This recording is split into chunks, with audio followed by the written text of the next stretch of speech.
तो कैसे हैं सभी लोग।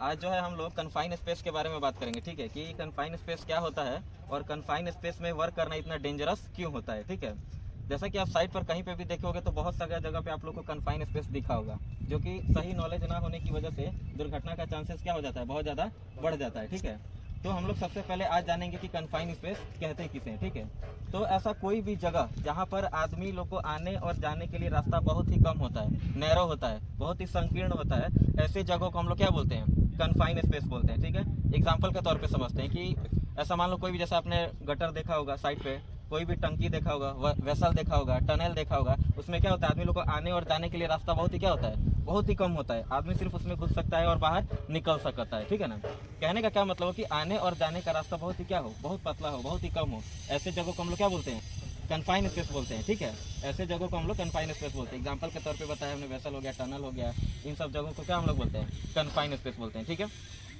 अब समझते हैं कि कन्फाइन स्पेस में जो है ना क्या क्या हैजर्ड आपके लिए हो सकता है, और उसके साथ साथ जो है प्रिकॉशंस के भी बारे में हम लोग जानेंगे कि कन्फाइन स्पेस के दौरान वर्क करने के दौरान क्या क्या हमें प्रिकॉशंस लेना चाहिए। ठीक है, सबसे पहला जो हैजर्ड होता है कन्फाइन स्पेस के अंदर, कहीं पे भी अगर आप काम कर रहे हो तो उस एरिया का, जहाँ पे भी आप काम कर रहे हो वो एरिया बैरिकेटेड होना चाहिए। अगर आप बैरिकेटेड नहीं रखोगे तो दूसरा आदमी उसमें क्या कर सकता है, उसके अंदर गिरने का चांस, दूसरे वाले आदमी के लिए गिरने के लिए चांस हो सकता है। ठीक है, दूसरा हैजर्ड, जो व्यक्ति उसके अंदर काम करने वाला है, काम करने से जाने से पहले उसका प्रॉपर टेस्ट होना चाहिए कि क्या वो बंदा कॉम्पिटेंट है वो कन्फाइन स्पेस के अंदर काम करने के लिए, क्या उसे सफोकेशन जैसा बीमारी है या कोई दिल का धड़कन है, जैसे क्या होता है डर की वजह से भी आदमी को बहुत ज़्यादा क्या हो सकता है, खतरा हो सकता है। तो कॉम्पिटेंट आदमी को ही कन्फाइन स्पेस के अंदर भेजना चाहिए काम करने के लिए। ठीक है, उसके बाद से जो है उसके अंदर जब भी काम करने जाने से पहले उसका पूरा प्रॉपर तरीके से क्या होना चाहिए, क्लीनिंग होना चाहिए। कोई के अंदर वैसा टनल के अंदर आप काम करने जा रहे हो, जैसे मान लो कोई टंकी ही है, जैसा कि आपने देखा होगा पेट्रोल डीजल का बड़े बड़े टैंक्स होते हैं, उनका भी रिपेयरिंग या कोई काम आता है तो उसके अंदर भी आदमी काम जाता है। तो सबसे पहले उसका क्या होना चाहिए, फ्लशिंग होना चाहिए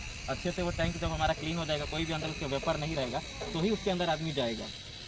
मान लो वेल्डिंग का काम अगर अंदर आदमी कर रहा है, अगर पूरा अच्छे से उसका क्लीनिंग ना किया हो, फ्लशिंग ना किया हो, तो वेल्डिंग मारते ही क्या हो जाएगा, ब्लास्ट कर देगा, वो आग लग जाएगा। ठीक है, तो तीसरा उसके अंदर हैजार्ड क्या हो जाता है कि लाइटिंग प्रॉपर आपका उसके अंदर होना चाहिए। लाइटिंग प्रॉपर नहीं रहेगा तो दिखाई नहीं देगा, काम करना है कहीं और पे काम करेंगे आप। ठीक है ना, तो ये उसके अंदर इतने सारे हैजर्ड्स है, और भी बहुत सारा हैजर्ड्स हो जाता है। ठीक है, अब इसके प्रिकॉशंस के बारे में जानेंगे कि कन्फाइन स्पेस के अंदर जब भी हम काम करने जाते हैं तो क्या क्या हमें प्रिकॉशंस लेना चाहिए।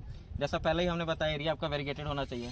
दूसरा सबसे इंपॉर्टेंट चीज़, आपके पास परमिट होना चाहिए उस एरिया का काम करने के लिए, और कॉम्पिटेंट पर्सन ऊपर होना चाहिए जो वर्क का आपका सुपरविजन कर सके, देख सके। ऐसा नहीं अंदर आदमी काम करने गया और अंदर से आदमी वो लौट के ही नहीं है। तो प्रॉपर एक ऊपर आपका मॉनिटरिंग करने के लिए आदमी होना चाहिए जो प्रॉपर उससे क्या कर सके, कम्युनिकेट कर सके। अगर कन्फाइन स्पेस आपका बहुत ज़्यादा लंबा है तो वॉकी टॉकी सिस्टम भी रखा जाता है, बराबर रेडियो पे आप उससे बात कर सकते हो, क्या काम चल रहा है, कैसे काम कर रहा है, अंदर सब ठीक है ना। ठीक है, उसके बाद का जो प्रिकॉशन है कि आपका ऑक्सीजन लेवल चेक करना चाहिए। ऑक्सीजन का डिफिशियंसी भी हो जाता है और ऑक्सीजन का इनरिचमेंट भी हो जाता है, यानी कि ऑक्सीजन का लेवल कम भी हो जाता है और ऑक्सीजन का लेवल कन्फाइन स्पेस के अंदर ज़्यादा भी हो जाता है। आपको पता होना चाहिए कि 19.5 और 23 पॉइंट के बीच में ही ऑक्सीजन लेवल जब रहता है तो ही काम करने के लिए क्या होता है, वो सुपीरियर रहता है।